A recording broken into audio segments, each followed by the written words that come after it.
And as you can see, in the next move, black is going to capture this bishop so that he can take on b2 with his queen. So that's why after seeing this, he immediately pushed b3. But after that, here black goes to a5, threatening to play a4.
But guys, here instead of knight at b goes to d7, in this position, here black can also play this move knight to g4.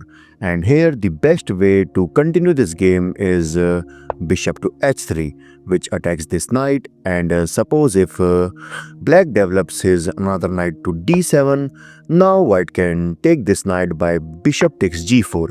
This is because after h takes g4, queen takes g4, targeting this pawn, and suppose if queen takes c2, queen takes g7, attacking this rook.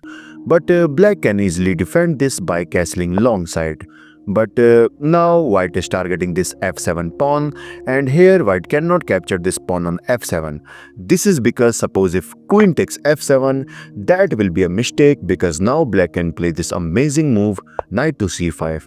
Basically this move defends the pawn on f6, and at the same time it is also threatening to capture on d3. And in the next move, black is going to bring his rook to f8 so that he can attack both this queen and maintain some pressure over this f2 pawn. And suppose to solve this issue, if white brings his rook to h2, which defends this pawn, so that he can here simply rook at h goes to f8, attacking this queen. Black can go according to his plan. And after this queen moves to e7, now comes knight takes d3 check, king to e2, knight to c1 check, king to e1, and now comes queen to c3, threatening to capture this rook. And if white protects his rook to b1, knight to d3 check, king to e2, and finally knight takes f2. And in the next move, black will give a check from e3 square, and you can see this will be completely winning for black. And suppose let's go back to our move knight to g4, and suppose if he goes for f3, so that he can attack this, but that will be a very bad move because now this knight can go to e3 square, which attacks this queen. And after this queen moves to suppose on c1, simply knight takes c2 check. This and this both are under attack, and after king to f2, and obviously black cannot capture this rook because of this undefended queen. So that's why black has to play knight to d7 first so that he can guard this queen. And after that, simply rook to a2, attacking this knight. And after knight to e3, simply white can exchange the queens, but clearly you can see that here black have these two powerful knights which are controlling the entire position of white. And here black is going to win this game. Okay, so let's go back to our original game. In the actual game, after knight at b goes to d7, here Fischer brings his bishop to g2. Basically, he wants to castle.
And since this a5 pawn is under attack, so it's better for black to just push this further, but instead he goes for rook to g8. He wants to control this g file, and you know that here white has option to capture this a5 pawn, but instead here Fischer decides to bring his queen to f4 so that he can push f3 and capture this knight.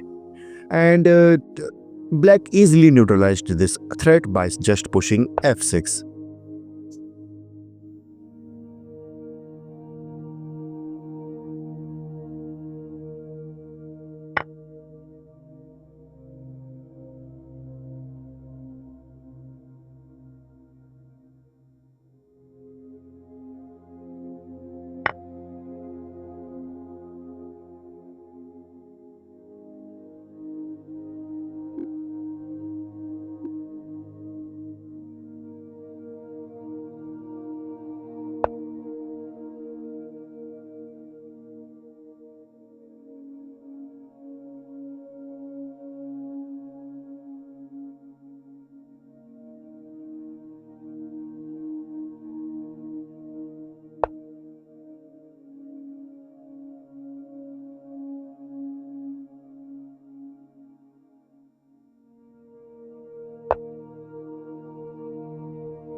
Okay, so basically here black wants to bring his queen to g7 so that he can attack this king in future.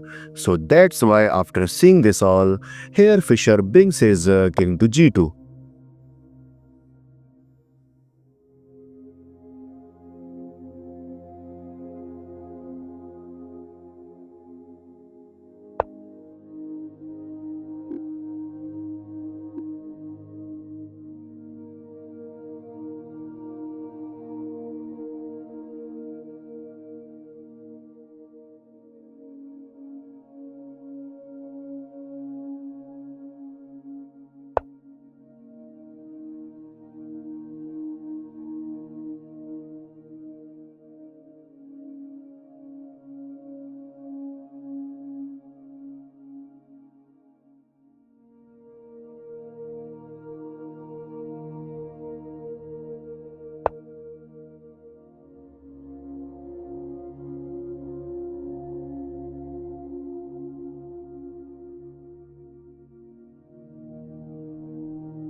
And clearly you can see the plan of white.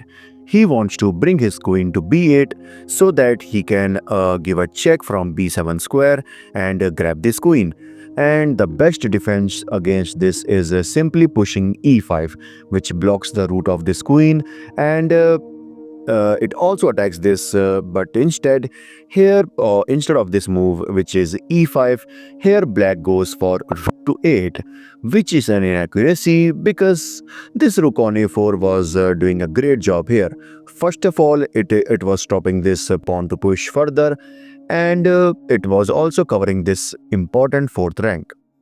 Okay, and after that, here Fischer brings his rook to h1, preparing for rook to h4, which attacks this pawn on g4, or maybe rook to h6, which targets this f6 pawn. And seriously, that's not a big threat. It's better for black to start pushing these pawns so that he can create a passer, but instead he made a mistake by playing rook to g8. But yeah, so this is a mistake because now Fischer finds the best move, which is a4.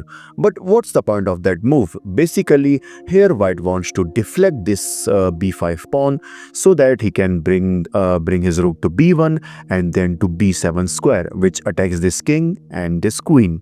And the best defense for black is to just ignore this and to just simply push it further.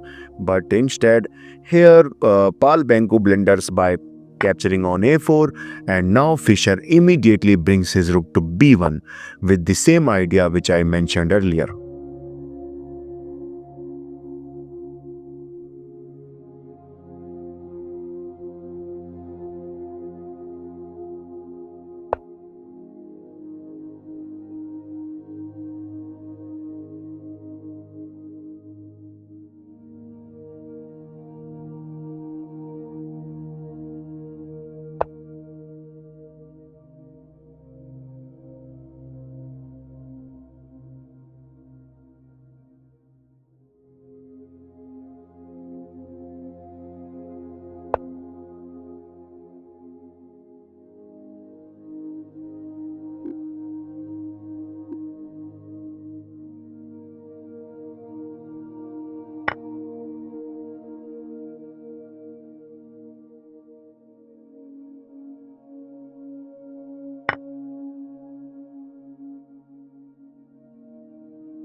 And in this position, the final move by Fischer is rook to b8. And in this position, Paul Benko resigned. This is because now you can see this is completely losing for black. This is because suppose if black tries to push his pawn to a3 so that he can promote, now white can bring his queen to g1. Bring his king to g1. And if a2, rook to a8, white can easily stop this pawn, and if black brings his king further, simply rook takes a2. Okay, if king to c3, he tries to capture one of these pawns, but black king to f1, king to d2, rook to a6. White can target these isolated pawns, and if king takes c2, rook takes c6 check, king takes d3, and rook to e6. White can protect this e4 pawn, and if king to c3 so that he can push this d pawn, simply rook takes f6, and if d3, rook to d6, keeping an eye towards this pawn, king to c2, king to e1. Okay, and if king to c3, e5. White can also start pushing, and if king to c2, now white can play e6, and clearly you can see that this is completely winning for white. Like this video and also make sure to subscribe to my channel. This is your host Bison signing off. Bye bye.